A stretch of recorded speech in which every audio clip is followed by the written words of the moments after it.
What's up YouTube? It's Mark with Off the Grid Streets. We are here today with the most epic person I've ever met in my entire life, my neighbor Sean. And we're gonna kind of take you along the process here of his cob project. So let's go take a look.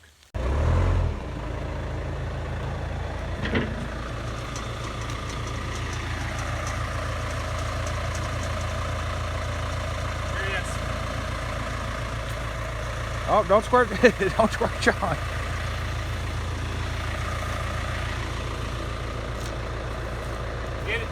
Make sure you get everything.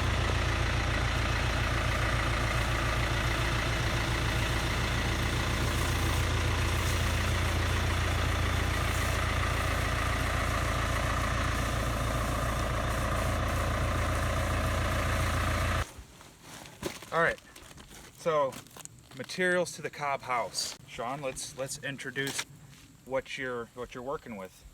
Yeah, so the primary component of cob structures is a mixture of clay, sand, and straw. The sand being the basically the structural component of the wall. The clay being binding the structural sand, and small stones, pebbles, binds all this together. And then to get the tensile strength into the wall, sort of like a rebar, straw is used because of its strong, long tensile strength. It can basically weave and making the cob structure one piece. Helps it all kind of... Helps it stay together. Well, it is monolithic, right? It's considered, this is going to be a monolithic structure when it's done. Yep, the whole structure is made with one piece. Well, in the end. Tell us a little bit about this foundation you had stacked up here. Yeah, so underneath of the cob, it's an extremely heavy type of wall system, so it requires a pretty substantial foundation to hold it all up. What I chose to use for this cob house is what is traditionally used in England and Ireland. All of the cob homes traditionally were built on top of a dry stacked stone foundation, meaning there is no mortar in between the stones. They're stacked together using a handful of rules that you really can't break at all. So we touch that rock, and Yep, that you want to start, like, see all the bottom places first? You want to get rocks in those places first. Any holes that are going, you want to get them in there, and you want them to be, the stones to be in there flat.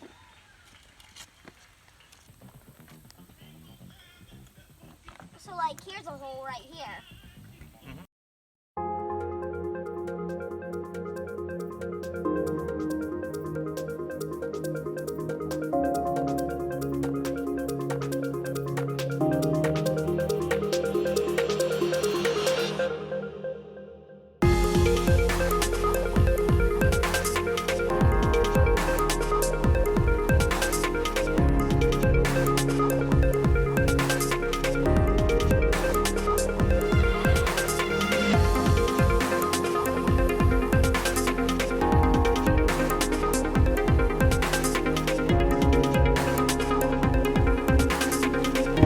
This is really a stem wall, not necessarily a foundation.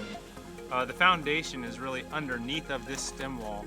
These big boulders that you see, underneath of them is a 3 foot by 3 foot trench filled with compacted gravel, lift by lift. About 8 inches at a time is added, then compacted, then 8 more inches, and compacted, until you get to the grade that you want, which is nearly the final grade in this situation.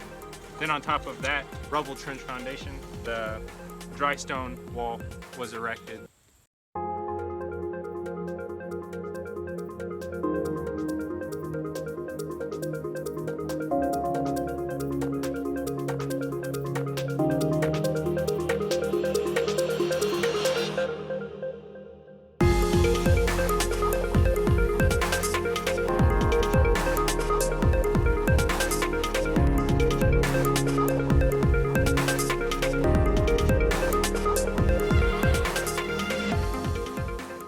Now we're in the cobbing phase. You want to show them your tools of the trade? Yeah, so This is his cob spanker. yeah, it's a paddle. I cut it out of a piece of 2x8, I guess. Just cut the handle portion out and then cut the top off. The sides are the side of the 2x8. And this is a pretty important tool to spank the cob. You heard him right. To shape the cob as it's going on the wall, because it will slump and fall out of the sides a bit, because it's sort of like it's in between a really dry cement and like a clayish type substance. So before it gets hard, it can slump down. But you guys can see we're actually quite spoiled because he has a loader that's mixing it for us. So it's taken a lot of the fun out of it. Yeah, yep. This is actually, I'll say that the soil here is not really the type of soil that you want to go stomp.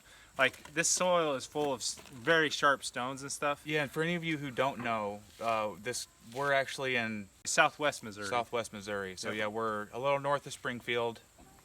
Yeah, we do have a lot of clay in the ground though, and a good amount of sand. So But doing it by foot, stomping this stuff by foot, you could never do this barefoot. You would kill yourself. So like you see like on in other videos online where they're stomping it around, it's nearly impossible to do that. So yeah, we use the backhoe to expedite the process. it is a process that's quite an old process. A lot of people, have completely forgot about.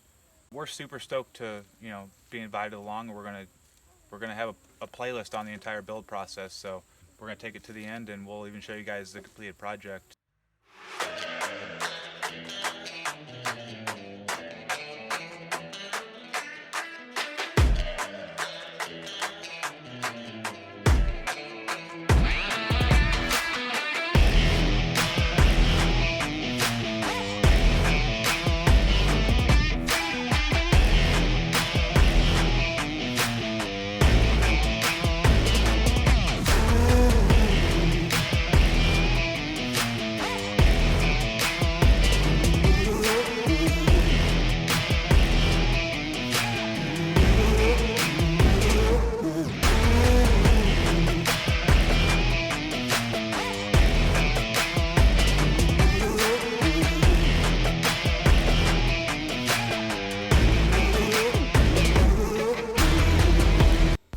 Sean will forever be infamous for freeing Manny, the red-tailed hawk, from an Illinois zoo, giving an old bird who was born in captivity a chance at a little bit of freedom, and bringing a whole community to awareness of the hawks in their area. Be sure to subscribe and stay tuned for more.